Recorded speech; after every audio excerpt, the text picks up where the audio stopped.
February 14th, 1982, Valentine's Day. While couples across North America exchanged cards and flowers, 84 men were fighting for their lives aboard the largest semi-submersible oil rig in the world.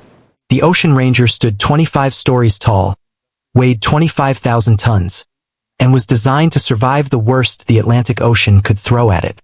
Its engineers called it practically unsinkable. Within hours, every single man aboard would be dead.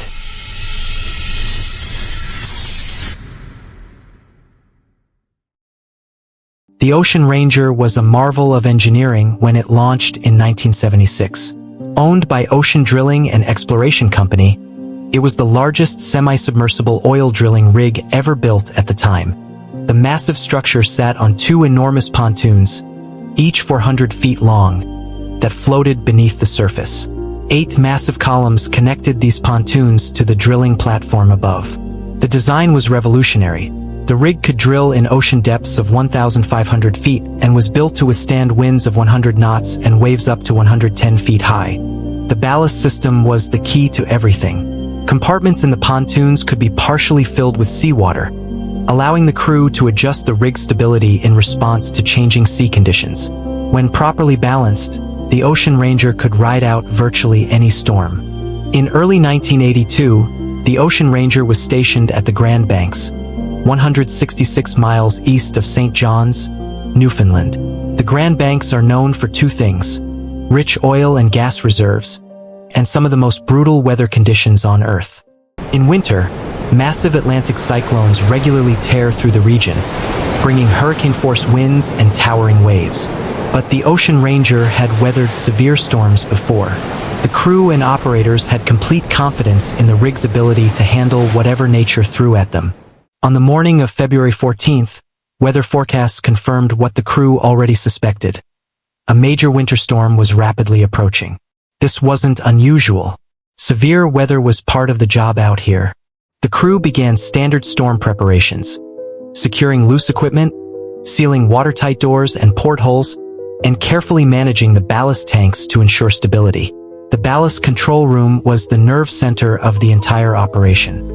Located just 25 feet above the waterline, this room housed all the electronic equipment and control panels that regulated water flow in and out of the ballast tanks. Everything seemed routine. They'd done this before. As evening fell, the storm arrived with full force. High winds and massive waves dwarfed even the immense size of the Ocean Ranger. At 7 p.m., a rogue wave slammed into a nearby rig, the Sedco 706, also operated by the same company. The wave was so powerful it damaged deck equipment and completely washed away a lifeboat. Despite this warning and the deteriorating conditions, drilling operations on the Ocean Ranger continued. In the offshore oil industry, stopping work meant losing money. The culture was clear: keep drilling unless absolutely necessary to stop. The crew monitored systems carefully, particularly the ballast controls, but operations pressed on.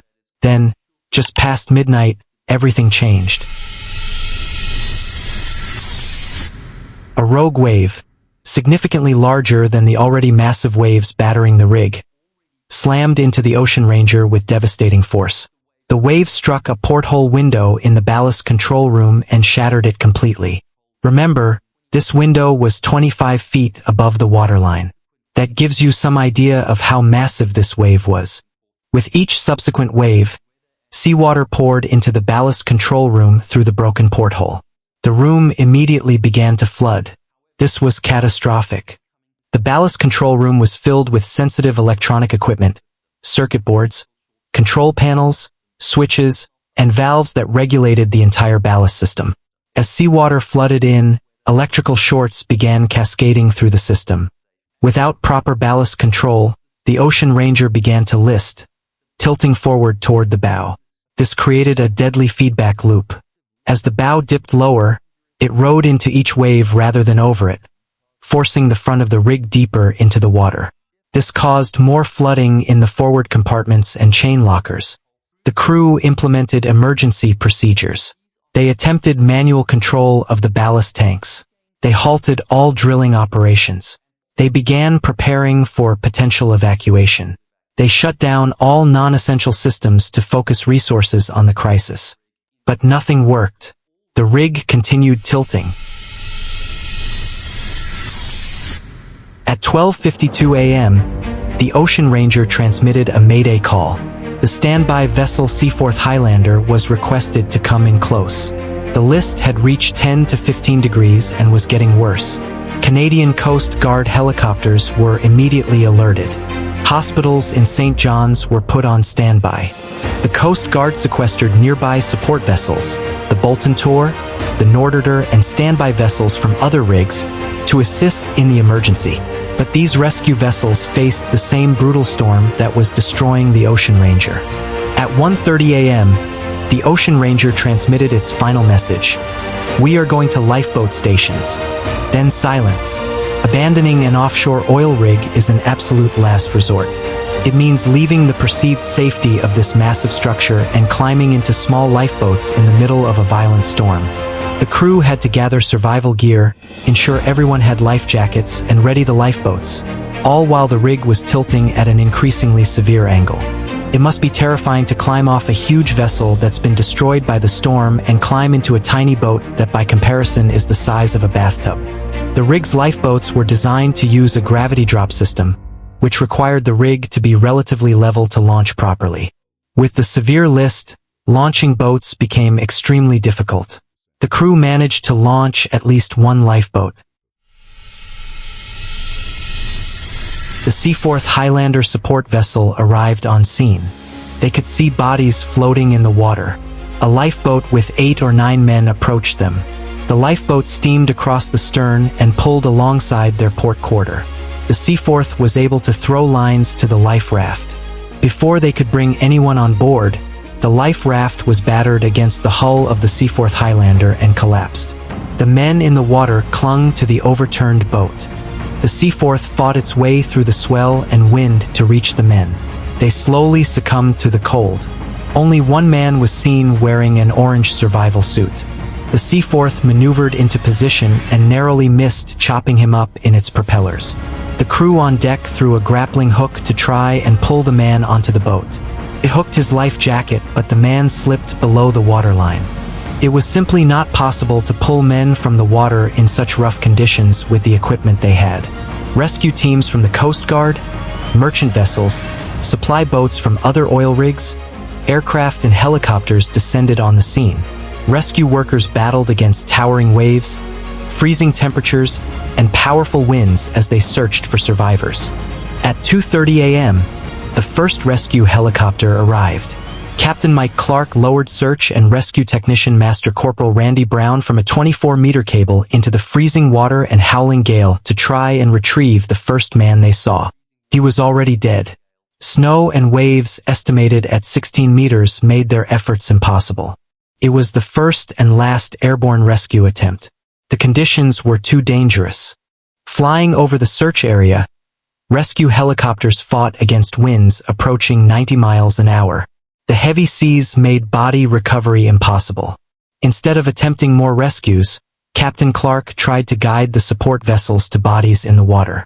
It quickly became clear that the supply ships were fighting for their own survival. Sending men out on deck to recover bodies would be a suicide mission. The rig's severe list deteriorated until it reached a critical point where the rig was no longer stable. At 3:13 a.m., the Ocean Ranger capsized and sank below the waterline. The search and rescue operation turned into a recovery operation. All 84 crew members aboard were lost. In the days that followed, debris and personal effects from the Ocean Ranger washed up on the Newfoundland coast. Even though hospitals had been on standby, not a single patient from the Ocean Ranger was admitted. Only 22 bodies of the 84 crew members were ever recovered. They were brought to Pier 17 in St. John's Harbor. Newspaper reporters were held back to prevent photographs. Tragically, a Russian trawler, the Mechanic Tarasov, also sank in the same storm. Russian bodies were brought to the same pier. Off-duty Ocean Ranger crew members were asked to examine the Russian bodies to ensure no Ocean Ranger crew were accidentally sent to Russia. After the storm passed, Sonar and underwater ROVs were used to locate the wreckage of the Ocean Ranger on the seafloor. The rig lies in water around 100 feet deep. It was decided that this shallow depth posed a hazard for marine traffic. During salvage operations, 2 divers were sent to recover fuel from tanks in the pontoon. They cut into the pontoon using a cutting torch. Gases from the fuel ignited, creating an explosion, killing the 2 divers. Another diver was killed a week later when a large piece of metal debris fell from the salvage ship and crushed him against the sunken rig. The Ocean Ranger's final death toll: 87 men, 84 crew members and 3 salvage divers. The official inquiry revealed multiple failures. The porthole glass that shattered wasn't designed to withstand the force of the rogue wave. The ballast control room's location, just 25 feet above the waterline, left it vulnerable to flooding. The crew lacked proper training on manual ballast control. There were no backup systems if the automatic controls failed. Most critically, there were no survival suits readily available for the crew. In the freezing waters of the North Atlantic in February, survival time without proper protection is measured in minutes, not hours. The Ocean Ranger disaster led to significant changes in offshore safety regulations. Survival suits became mandatory. Ballast control systems were redesigned with proper redundancy. Training requirements were strengthened. But these changes came too late for the 84 men who went to work on Valentine's Day 1982 and never came home. If you found this documentary valuable, please consider subscribing to Neptune's Tales. We tell the stories of maritime disasters with the respect and detail they deserve, ensuring these tragedies are never forgotten and the lessons learned continue to save lives.